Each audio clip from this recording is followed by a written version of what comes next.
William, welcome. Well, thank you. Glad to be here. It is so great to have you. I read Wheat Belly about a decade ago, and that book, as many of our listeners know, was a runaway bestseller and had a transformative effect for millions of people. I joked with you before the show. You're largely responsible, better or for worse, for the grain-free and gluten-free movement. I think for better. And so, with all that said, I'm curious. Since it's 11 years, I think, since Wheat Belly came out. What's the biggest change you've seen in terms of the research in your findings in writing this new fantastic book, which everyone should pick up, called Super Gut, around the consumption of grains and the unintended consequences? What I think is so also fascinating, you're a cardiologist. People come to you for heart problems. So, what have you seen? What are the biggest changes you've seen in the past decade? There have been some changes, Jason. They really haven't made the headlines. Ironically, a lot of the focus on wheat and related grains as a detriment to human health came from the psychiatric world. You may recall that some of the early observations were in paranoid schizophrenia. That is, it was observed that paranoid schizophrenics, this was made in several studies, paranoid schizophrenics, which is a very disabling disease. It's a very difficult condition. But when you remove gluten, people say, but wheat and grains from their diet, they're not cured, but they have a marked reduction in paranoia. You know, these people tend to think that people are plotting to kill them, that kind of stuff. There's a reduction in paranoia. There's a reduction in auditory hallucinations, hearing voices. There's improvement in social engagement, dealing with people. If you add back grains, it comes back. All those symptoms come back. If you remove it, it goes away. So there are several studies showing on again, off again, on again, off again, which is a way to prove cause and effect associations. Well, it, I was surprised to see several psychiatric groups picking that up again. You know, unfortunately, the medical system is kind of hell bent on developing pharmaceuticals and procedures. And if it comes to just natural means of restoring health, whether it's diet or attention to nutrients that are lacking or the microbiome, my colleagues tend not to care that much about those kinds of things. There's this kind of willful ignorance that is, you pay attention to the things that generate revenues, pharmaceuticals and procedures, and you don't pay much attention to things that don't generate revenues, like diet, nutrients, and the microbiome. Yet, it's my view, doctors and other people in healthcare should be experts. First of all, they should be experts in nutrition. They should be experts in nutrients. They should be experts in the microbiome and resort to pharmaceuticals and procedures only when absolutely necessary. Of course, that is not how the medical system works. I'm, of course, generalizing mostly towards the mainstream MDs, not the naturopaths and functional medicine docs who are doing a lot of good. So, if I were to zero in on grains, what's your take on grains in 2022? I'm assuming, and you go into detail in the book on this, but I just want to be clear for our audience. Obviously, some grains are worse than others. There are some that are probably okay. How would you classify the absolutely try to avoid at all costs versus, you know, probably okay every once in a while, and then the last bucket, probably okay, there's some benefit. How do you think about those 3 buckets, if you will, and what are the grains in each bucket? You know, people often don't think of grasses. That's what grains are. They're seeds of grasses. They don't think of them as being promiscuous, but they are. They share a lot of genetics. For instance, rye, which is almost identical to wheat in its genetic code, rye was a weed originally in wild wheat fields, but it's acquired virtually the same genome as wheat. Looks different, it tastes different as a bread say, but it is quite different. It is quite similar genetically. So there's a lot of overlap in the effects among all the varieties of seeds of grasses. But at the extremely bad end are the products of modern, what's called high yield semi dwarf wheat plants. These are the plants that were created through thousands of experiments back in the 1960s and 70s in east of Mexico City, by the way, in a foundation funded by the Mexican government, the Rockefeller Foundation. These were not evil people. These were people trying to help feed the world by generating high yield variants of wheat, corn, and soy. Well, with wheat, they did succeed, but it looks very different. It's 18 inches tall. The stalk is very thick. The seeds are very large. The seed head is very long, and the yield went up 4 to 8 fold per acre. So, from the perspective of yield, it was a great success. What they didn't do, of course, is test its suitability for human consumption. Well, I would argue no wheat is appropriate for human consumption because even going back 10,000, 8,000 years, when humans first adopted wild wheat, there was a major disruption of health when that happened. There was an explosion in tooth decay. There was a doubling of knee arthritis. There's appearance of nutrient deficiencies. That's due to the phytates that bind minerals in wheat. So even traditional strains of wheat had their problems, but they were dramatically amplified by modern high yield semi dwarf wheat for a whole long list of reasons. The glided protein was changed and made it a more potent appetite stimulant. It increased celiac disease incidence fourfold. Modern wheat is enriched in wheat germ agglutinin because it makes it pest resistant. The greater the wheat germ agglutinin content in a wheat plant, better able it is to resist insects and molds. And so farmers and agribusiness scientists selected wheat to have greater wheat germ agglutinin, not recognizing it's a very potent bowel toxin. Likewise, phytates are also pest resistant, so farmers selected strains richer in phytate, but phytates bind all minerals in your gut: calcium, magnesium, iron, zinc, and others, and you poop them out. So while we're told that consumption of grains is necessary for B vitamins and fiber, and you'll become the opposite is actually true. Numerous deficiencies develop in people who consume grains in their diet, especially iron. And so the worst is modern high yield semi dwarf wheat, followed by other more traditional strains of wheat. Rye and barley are very close because of the shared genetics. Corn is still pretty bad because the zein protein of corn looks a lot like the gliadin protein in its amino acid sequence. So still can trigger, for instance, autoimmune diseases. As you get further down the line, oats with its avidin protein, sorghum, and then all the way at the most benign end is rice, but rice is nowhere in that continuum, Jason, do you get one that's completely free of problems. So even rice at the most benign end is mostly sugar, starch, mostly sugar. So it has all the implications of consuming a lot of sugar. And rice is a natural concentrator of arsenic. So it has very large quantities of arsenic, particularly when it's concentrated in forms like rice milk. Now, there's never been a acute toxicity, but there is emerging evidence to suggest there's chronic toxicity from overexposure to arsenic. So let me ask you this. I know you're a big fan of omega-3s, as am I.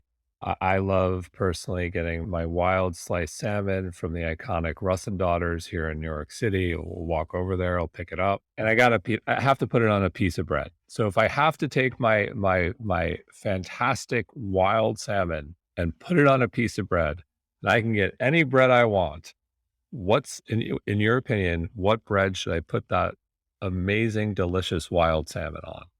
Well, we can recreate something close to what looks and tastes like bread, but we choose flours that have none of these health consequences, like gastrointestinal disruption, appetite stimulation, provocation of small LDL particles that causes coronary disease, heart disease, binding minerals and pooping them out. So if we choose more benign flours, almond flour is a favorite, ground golden flaxseed, coconut flour. There's a bunch of others, and we can it'll be a little different, but you can still make a very delicious bread or focaccia bread. We do struggle with generating rise because there's no gluten to generate rise. And so we don't have these big loaves that are puffed up. They tend to be flatter, but they can be quite tasty. What about sourdough? So many, we also talk when we talk of grains and breads, we also think of blood sugar impact, and sourdough is one that comes up, and many people in our world will say, if you're going to have bread, it should be sourdough. What's your take on sourdough? Sourdough is the low tar cigarette of grains. That is, so the process of fermentation does reduce, not eliminate, but does reduce some of the toxic components. It reduces a little bit the wheat germ agglutinin.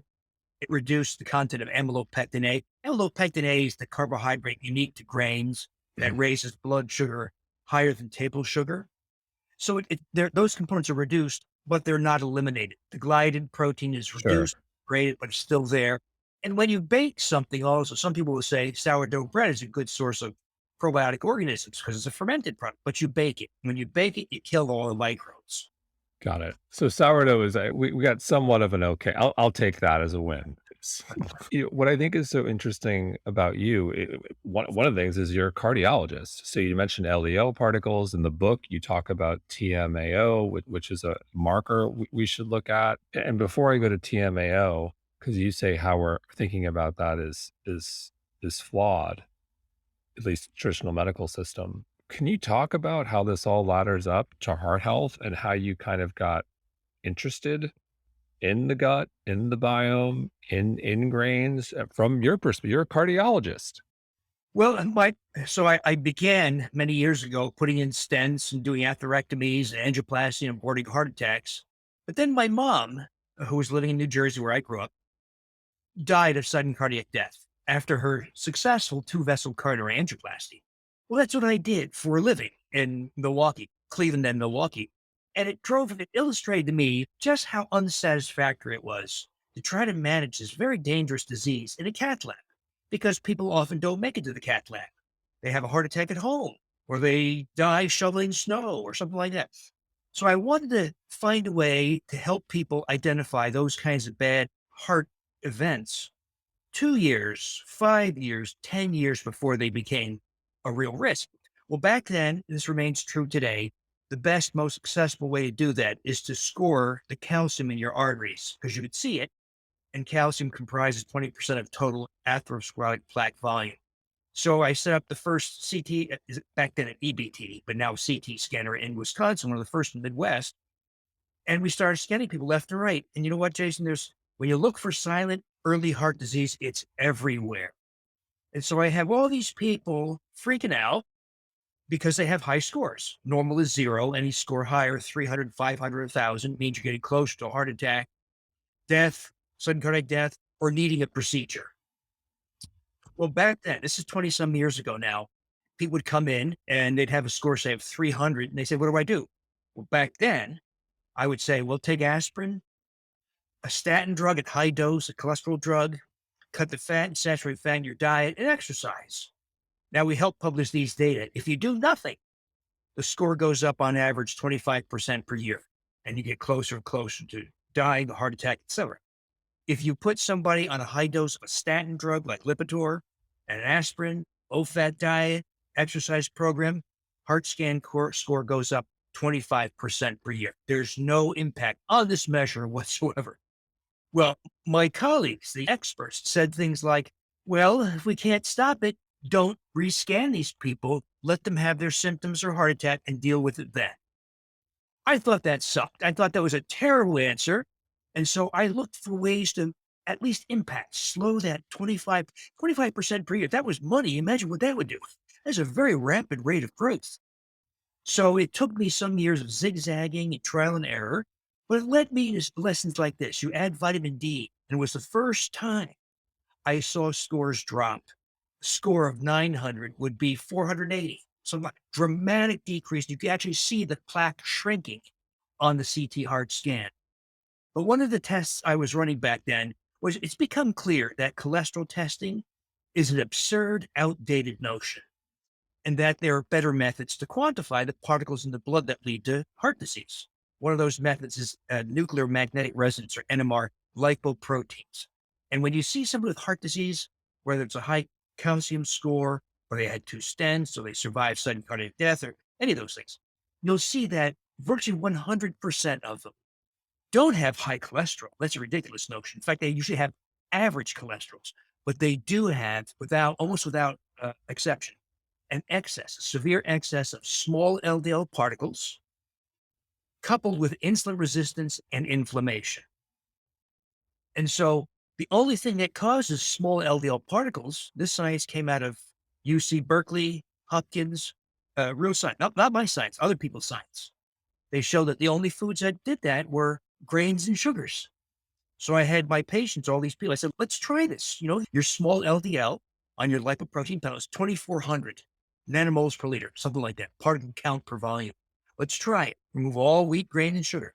They'd come back, and the small LDL would be zero or some other very low number. In other words, it wasn't just an improvement, it was eradication. But this is when I learned from people would say to me, "You didn't tell me that I'd have to stop my insulin and metformin because my blood sugar dropped so much I'm no longer a type 2 diabetic. You didn't tell me I would drop 57 pounds and I would lose 8 inches off my waist. You didn't tell me that my ulcerative colitis or rheumatoid arthritis got so much better I'd have to stop the prednisone and the anti-inflammatory drugs, the biologic injections." So I did this, Jason, just for small LDL particles in people with high cardiac calcium scores, and I stumbled into this thing. But it took me a while to accept this because when you think about it, now wait a minute here. I tell people to remove the foods that virtually all physicians, all dietary guidelines, all dietitians, all tell people should be the cornerstone of diet. We take it out and we see life, health, and weight transformed. So, it took me a good year of thinking whether I was the asshole and I had overlooked something. And I was expecting to, of course I'm wrong. I never came across that thing, Jason. In fact, the deeper I dug, the more I did this, the more I realized that this was a real thing. And as you've seen, I think the reason why people latched onto that message is not because of my charisma and good looks. It ain't that. I think it's because it works. Hear you on processed carbohydrates and processed sugars. In terms of meat, how, how do you think about the role of meat and what role, if any, in your opinion, does it play in cardiovascular disease? If this was a perfect world and we could do whatever we want, Jason and I would grab an axe, a spear, a bow and arrow, and go kill something. And we would, at the site of the hunt, tear open its belly, eat the stomach, eat the intestines raw, maybe eat a slab of liver, eat that, and then drag the carcass back to the clan and roast it over a fire. That's how humans are supposed to eat. Now, modern humans have gotten so squeamish that we no longer eat the brain or the heart or tongue or liver. And we even do really stupid things like buy boneless, skinless chicken breast and not take all the nutrients out of the bone, bone marrow, the collagen, hyaluronic acid in the skin. So we've all gravitated towards this kind of almost comical way of eating. So meat has nothing to do with coronary disease. Meat has nothing to do with colon cancer. So that came from deeply flawed observational epidemiologic studies. I say, Jason, what did you eat last Tuesday? You say, well, I think I had three eggs and I had maybe some sausage, but then what did I ever? And then we take those questionnaires, and then I call you in 5 years and say, Jason, how's your health? You report your health, and then we construct some kind of association. That's garbage science. That is the bulk of what came out of the nurses' health study, for instance, the physicians' health study, 22,000 physicians, 47,000 nurses, asking them things like, did you drink milk today? And then trying to predict colon cancer or heart disease 5 years later, 10 years later. They're absurd studies that can only begin to generate an hypothesis. Unfortunately, people like the USDA and the US Department of Health and Human Services regard that as good science. It's not good science. It's garbage science that can only become an hypothesis to be proven in real. So it sounds like what you're getting at is, if we are going to enjoy meat, eat your grass fed, your pasture raised, your full fat, and avoid your highly processed meats. Your highly, whether it's highly processed, your salamis or bacon that's highly processed. Like, am I summarizing correctly? If we're going to enjoy meat, I stay think you're close. right. That is, make sure you eat the fat, don't trim it off, save the bone, and when appropriate, make soup, stews, or broths out of it. Now, with the processed meats, there's two kind of general categories, and they're very different. Unfortunately, people mix them up. So, meats that are cured with sodium nitrate, I think that is an issue, and it's an often misunderstood issue. The issue is not the nitrate. Sodium nitrate is actually very benign, might even be healthy for you if you took it directly. But the problem is if you, let's say you put sodium nitrate in your bacon and then heat it, That's when the nitrite reacts with the amine groups and the proteins. That's where you get those nitrosyl products, the nitrosamines that are likely carcinogens. I say likely because in experimental models, they're very carcinogenic. In epidemiologic observational evidence, they seem to be associated with cancer, but that's very weak. But to really prove it, I'd have to say, Jason, we're going to line up a whole bunch of people and we're going to have you eat bacon and it'll either be high in nitrates or have no nitrates. And we're going to watch and see who has more colon cancer. Well, nobody's going to do that study. So Right. we're left with the uncertainty, but it's probably a carcinogen. Now, that's distinct from salami, sopressata, and fermented meats. What those are is raw meat, which are either left to ferment out in the open or are inoculated with microbes. So, two common microbes would be Pediococcus pendisaceus and Leuconostoc mesenteroides, and these are and they ferment the meat. So it's raw meat, but fermented, and they're delicious. And those don't have nitrites, don't have carcinogenic properties, and in fact, they're sources of very beneficial microbes. Those two species are very beneficial, but it means that people who confuse the fermented meats with the cured meats are depriving themselves of a very important source of beneficial microbes. Interesting. So let me ask you this to summarize your philosophy on diet, what does your food pyramid look like? I think humans should, we live in a world where a lot of things have been perverted, like Yes. livestock now or lifestyle. Everything. So, and can we undo all this? Well, I don't know. 7 billion people on this planet fattened up with grains, and we say, let's not eat grains. Not really a feasible solution in India, Bangladesh, and Asia. But those of us who can afford to, I think, should have zero grains. So it's not even on the chart.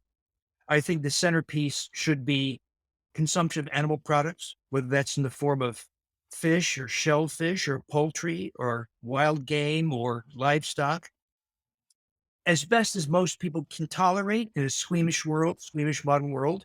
Organs whenever you can. Liver's pretty acceptable to some people, at least. Most don't accept thymus and pancreas and kidney, but at least some of that. Save the bones, make stews, broth, soups out of it, save the fat, vegetables, legumes. One of the things that a lot of people are not paying attention to is the intake of nutrients that feed the microbiome. That is mostly prebiotic fibers, polysaccharides, and other things that microbes need. And because if you don't feed them, weird stuff happens. So one of the things that happens, for instance, in extreme ketogenic or carnivorous diets, where there's not attention being paid to including legumes like white beans, black beans, kidney beans, onions, garlic, shallots, root vegetables, asparagus, dandelion greens, etc. If you don't pay attention to those kind of things, something strange happens in the human microbiome, intestinal microbiome. You're starving good bacteria, so they diminish in numbers or die off. But there are some species, especially Akkermansia, that loves those fibers, but when it's deprived of fiber, has an added capacity to consume human mucus. Human mucus lines the GI tract. It protects you from microbes and food and other things. Well, when you deprive Akkermansia of fibers, it turns to human mucus. Its full name is Akkermansia muciniphila, mucus lover. And it starts to eat through your intestinal wall and it causes colitis, intestinal inflammation, and it opens the door to allow bacterial breakdown products, because there are trillions of microbes turning over rapidly in the GI tract. The breakdown products gain entry to the bloodstream. That's called endotoxemia. And but that explains how somebody who does not pay attention to their mucus barrier, the species in their GI tract, etc., can export the effects of the microbiome to the skin as rosacea or psoriasis, or to the brain as Alzheimer's dementia, Lou Gehrig's disease, Parkinson's disease, seizure disorders, and depression. Depression's a big one. Or to joints and muscle as rheumatoid arthritis or fibromyalgia. So, in other words, all modern common chronic diseases need to be reconsidered, re-examined in light of the human microbiome. But I fear a lot of people who did those diets, severe, strict, low carb diets, uh, by not paying attention to the intake of those sources of fibers may pay a long-term health price. Because when you have that endotoxemia, your insulin resistance goes up, your blood sugar goes up, your blood pressure goes up, despite all the upfront benefits, which are substantial. But then long term, you start to see rise in blood sugar, rise in blood pressure, rise in triglycerides, fatty liver. You start to have intestinal inflammation. You open the door to neurodegenerative disorders, autoimmune disorders, ulcerative colitis, Crohn's disease, diverticular disease, and even colon cancer. Bringing it back to the gut, y you know, we're huge believers in the microbiome, and it all starts with a healthy gut, and I know you believe this, and you spend time a great deal of time in the book talking about SIBO, and you believe SIBO is more widespread than type 2 diabetes and pre-diabetes epidemics. And you say, quote, "It is so ubiquitous, it spans all societal levels, regardless of geography, sex, income, or age." I read that. I said, wow. So can you unpack that? That's a pretty big, powerful statement. Can you unpack that one? Sure. You know, Jason, I was guilty. Well, up till a few years ago, I thought SIBO, small intestinal bacterial overgrowth, for your listeners who are unfamiliar, all it means is stool microbes in the colon have proliferated for whatever reason. You got exposed to an antibiotic, you're eating glyphosate in your food, herbicides, pesticides, all kinds of reasons. But stool microbes, unhealthy microbes, have proliferated, outmuscled healthy microbes, but then ascend up into the ileum, jejunum, duodenum, and stomach. So essentially 30 feet, trillions of microbes. And once again, they turn over really fast, minutes to hours. Their lifespan is only minutes to hours. And they die. A lot of their breakdown products enter the bloodstream, endotoxemia. So that's what SIBO is. Well, I was guilty of thinking SIBO was this really unusual thing. Hardly anybody has it. Yeah, we may have all had adverse effects on our microbes in our colon, but I didn't think this intestinal process, small intestinal process, was much of a big deal until this came out. This device came out. It's called the AIR device, AIRE. And it's a simple device that measures hydrogen gas. The newest model measures hydrogen and methane. When you blow into it, it registers on your smartphone the amount of hydrogen and methane you're producing. Now, the inventor is Dr. Angus Short from Dublin, Ireland. He invented it for his girlfriend, his fiance, now wife, because she had irritable bowel syndrome and was told to go on a low FODMAPs diet, essentially a low fiber, low sugar diet. Well, he saw how much she struggled with that and had inadvertent exposures and would have diarrhea and bloating, abdominal discomfort. So he invents this device he thought that was only useful for IBS and low FODMAPs diet. Well, I got a hold of it in 2019. I called him. I said, Angus, do you understand what this is? He says, no. I said, this is not just a device for that. It's a device that maps out where the GI tract microbes are living, and it's a way to find out why you have a food intolerance. So whether it's FODMAPs or nightshades or fructose or fruit or nuts. So people will say, I can't eat tomatoes. It's a nightshade. So if I avoid tomatoes, I'm okay. No, you're not okay. The problem wasn't the tomato. The problem was the SIBO that caused your nightshade intolerance. Get rid of the SIBO, and more than 9 times out of 10, you can eat tomatoes all day if you want. And so now the device, unfortunately, in its current version, doesn't have this instruction because it's it was news to this engineer. He's not a doctor, he's an engineer, but it's a game changer for intestinal health. But I point this out because what shocked me, Jason, was the number of people. We've done this now, hundreds, perhaps thousands of people. It's the exceptional person who tests negative for hydrogen gas. And you can say, well, maybe the device is flawed, maybe the method is flawed. But here's what happens. Here's how this plays out in real life. Somebody tests. There's a specific way to do this. They test, they have real high value hydrogen gas, 0 to 10, maybe a 10. They do something to eradicate the SIBO and retest a month later, whatever, 6 weeks later, test, they're negative now. And their irritable bowel syndrome is now gone. Their rosacea goes away. Their psoriasis goes away. They can now eat the foods they were previously intolerant to. In other words, it's not just a number we're treating. We're also seeing health phenomena People finally lose the weight they've been trying to lose. The triglycerides drop, fatty liver recedes. So all kinds of. It doesn't mean you have to buy one of these devices to do this. It's about $200, but it's useful over and over and over. By the way, you can share it with the rest of your family. But it is a game changer for intestinal health. So, what are some of the telltale signs for our listeners that they might have SIBO? So those food intolerances are a very good telltale sign. And if they occur within 90 minutes of consumption, so if you say, if I eat beans, I know I'm going to have diarrhea or bloating or abdominal discomfort or emotional effects, anger, panic attacks, anxiety, and suicidal thoughts. If that occurs within 90 minutes, it's diagnostic for SIBO because if it occurs within 90 minutes, it's too fast to have reached the colon. It has to be in the upper GI tract. Another very common sign would be fat malabsorption. That is, you see fat droplets after a bowel movement in the toilet, or you see staining of the porcelain where the water meets the porcelain. Rashes that don't respond well. So if you say, I've had eczema or seborrhea for years, the doctor keeps writing these topical steroid prescriptions, doesn't respond. They want to put me on a biologic now, only going to cost $4,000 a month. And the only side effect is liver failure.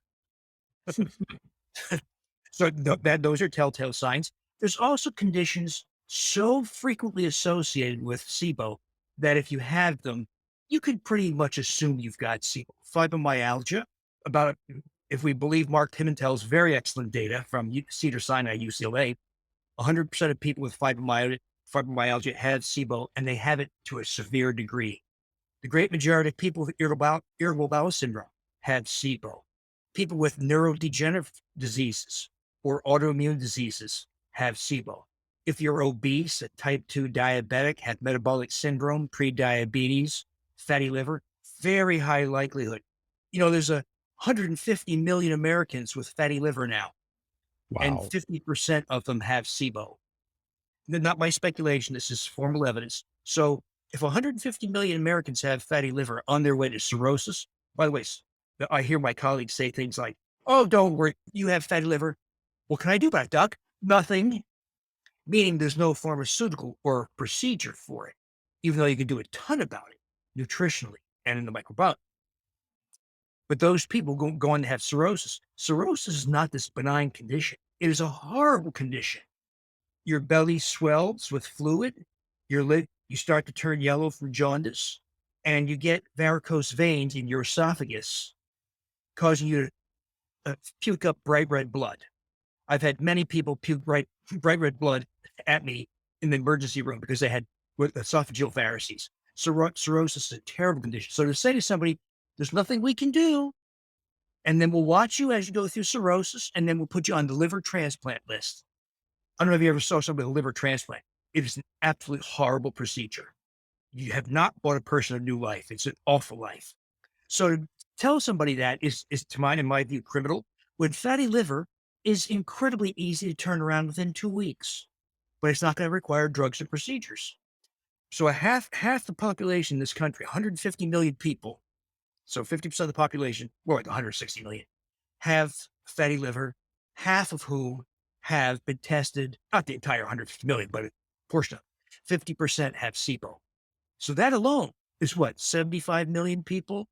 Something, 60 million people, something like that, just with that one condition who have SIBO. And so, what's driving? So, the fatty liver leads to cirrhosis potentially. Is that what? And so, is it alcohol consumption that is leading to fatty liver, or is it something else? Because we hear cirrhosis, you tend to think of alcoholism. Is it alcohol that's driving this, or something else? Alcohol can drive it, but you can do this without drinking a drop of booze. So there are a number of things that contribute to this. One thing that leads to fatty liver is consumption of grains and sugars. And the reason for that is the amylopectin A carbohydrate of grains and sugars, whether it's fructose, sucrose, or glucose. The liver is very good at converting sugars to triglycerides, fats. That's called de novo lipogenesis, lipogenesis, making fats. So the liver takes those sugars, converts them to triglycerides.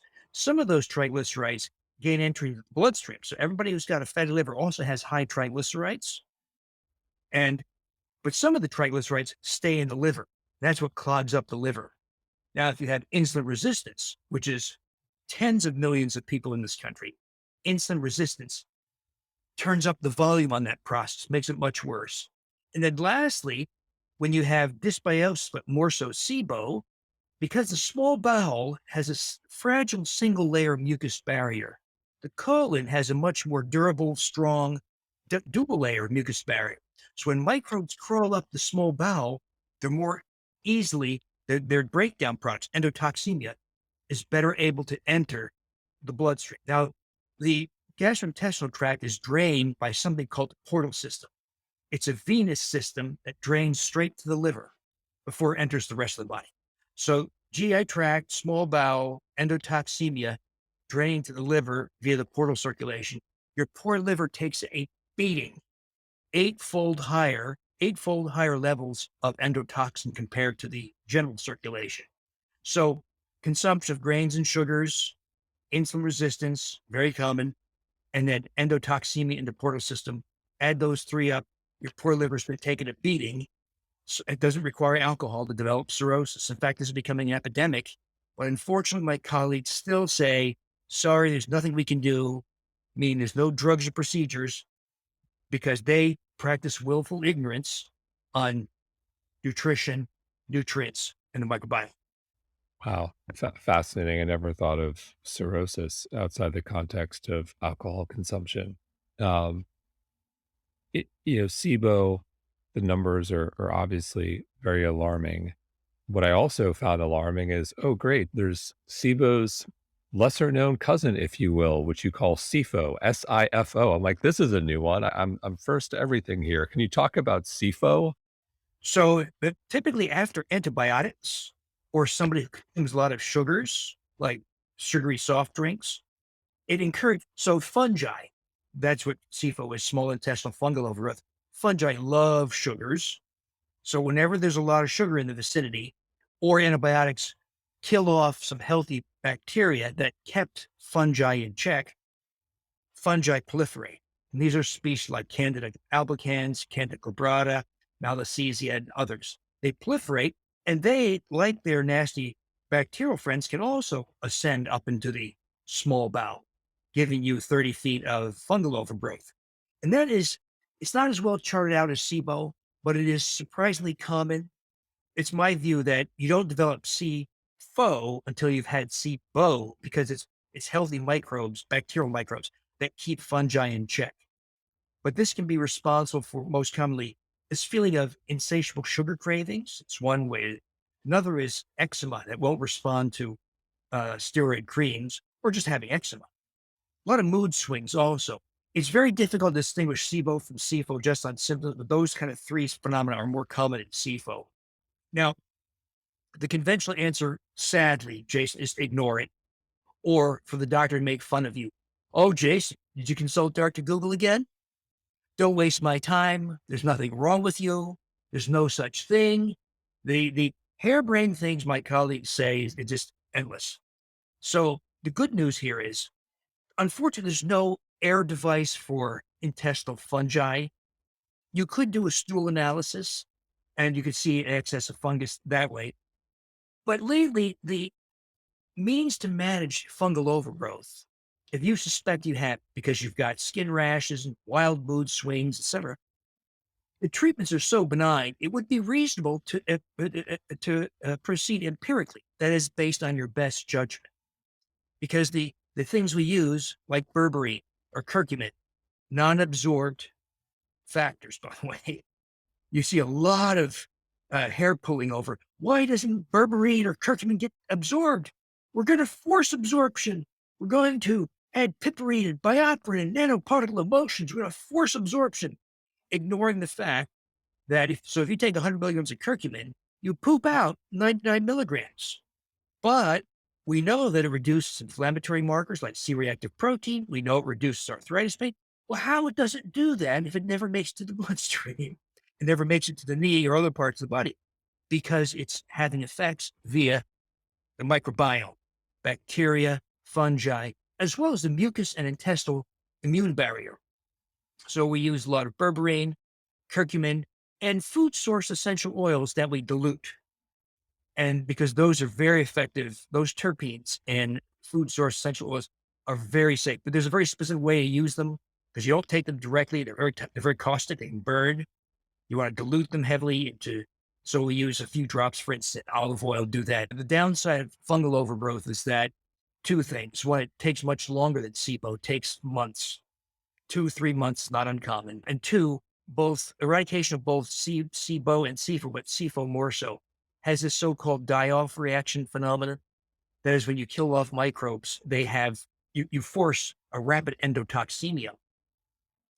And the most common effects are anxiety, racing heart, palpitations, panic attacks, even low-grade fever, muscle aches. Feels like the flu. Now, there are ways to subdue that effect.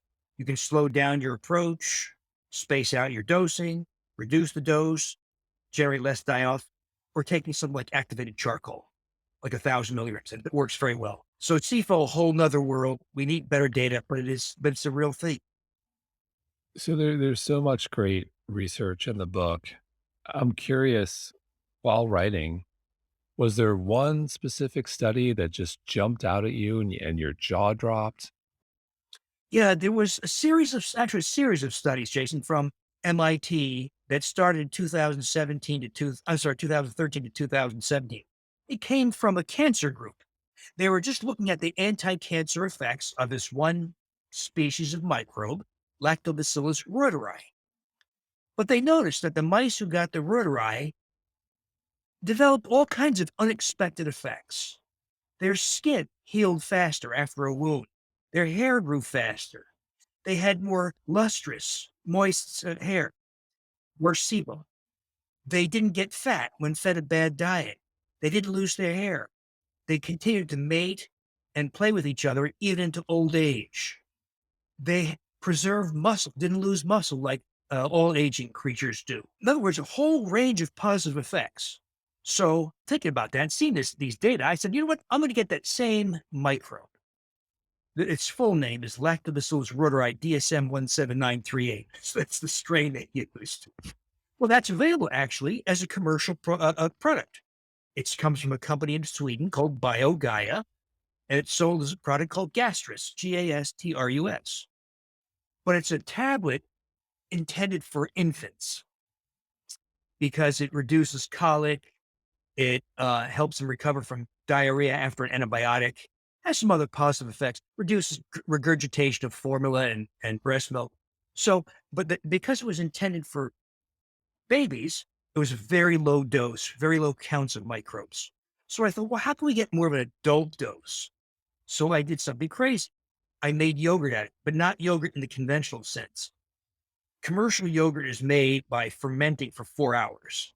Fermentation meaning doubling, bacterial doubling. One microbe becomes two, two becomes four.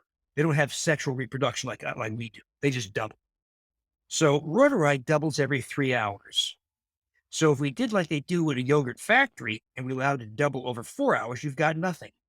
So I fermented it for 36 hours, 12 doublings, and we performed something called flow cytometry on the yogurt, count microbes, and we get somewhere around 350, 360 billion bacteria per half cup serving.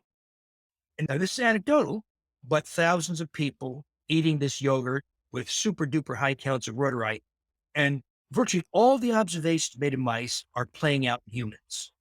The ladies love it because there's an explosion of dermal collagen and they start to lose their skin wrinkles at about 8 weeks.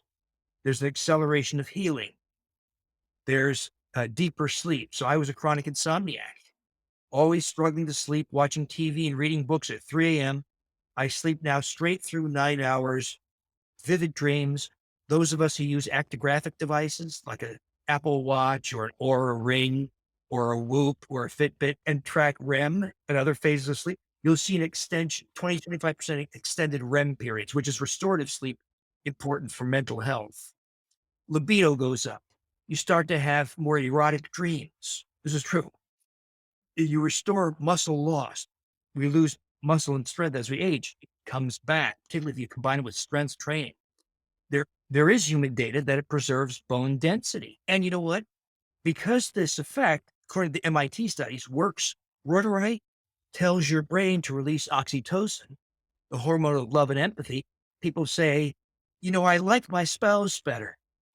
I like my family better. They are less annoying to me. I like my coworkers better. I introduce myself to strangers in line for coffee at Starbucks. I'm better able to understand other people's opinions. So we're seeing incredible physical and social consequences of this one microbe.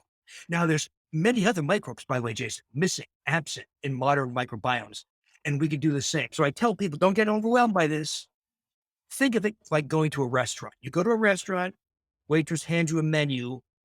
You don't freak out and say, "There's no way I can order all these appetizers and main courses and desserts." You pick and choose the ones you want. Well, we can do the same in the microbiome. If you want smoother skin, deeper sleep, and increased libido, ferment Lactobacillus reuteri. If you have a newborn, you want that child to be healthier, sleep through the night, have half as many bowel movements, have as many diaper changes, have less asthma later on, have less irritable bowel syndrome, and have a higher IQ, let's ferment Bifidobacteria infantis.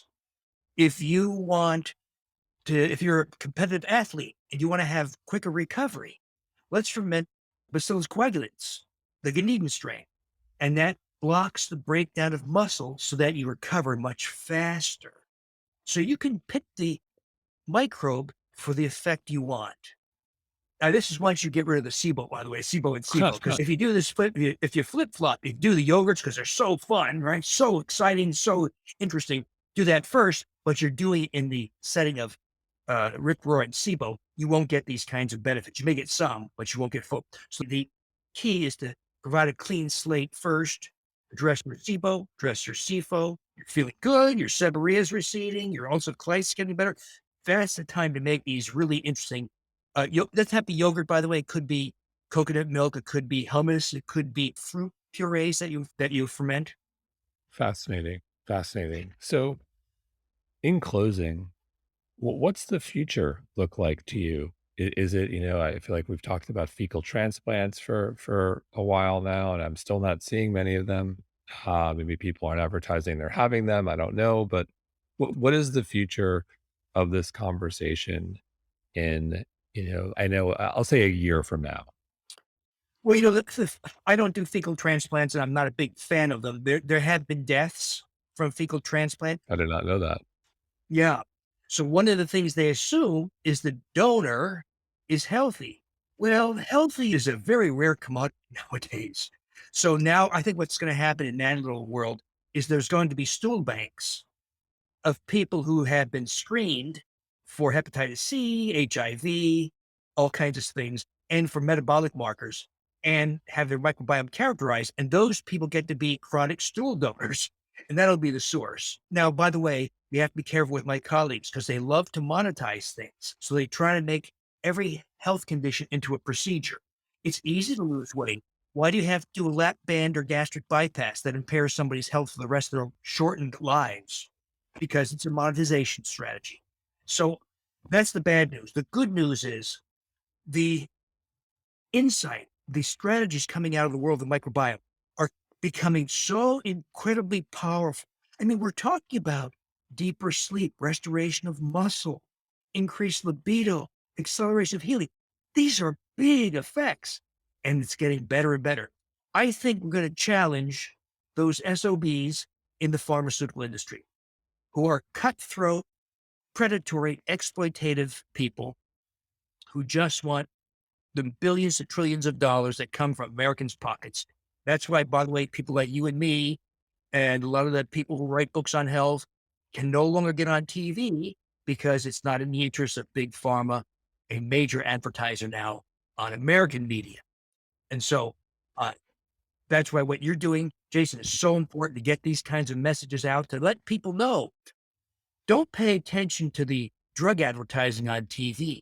Let's talk among ourselves via podcasts, blogs, social media to some degree. Let's collaborate, let's learn. And because right now, even though you don't hear it on CBS or NBC, the tools in the microbiome have become very impressively effective. but somebody's got to tell you. It ain't going to be the doctor because the doctor doesn't care. Well said, William. Thank you so much. Really excited for Super Gut. Congratulations. Thank you, Jason, and keep on doing what you're doing. It is truly a critical thing you're doing. It's very helpful. Thank you.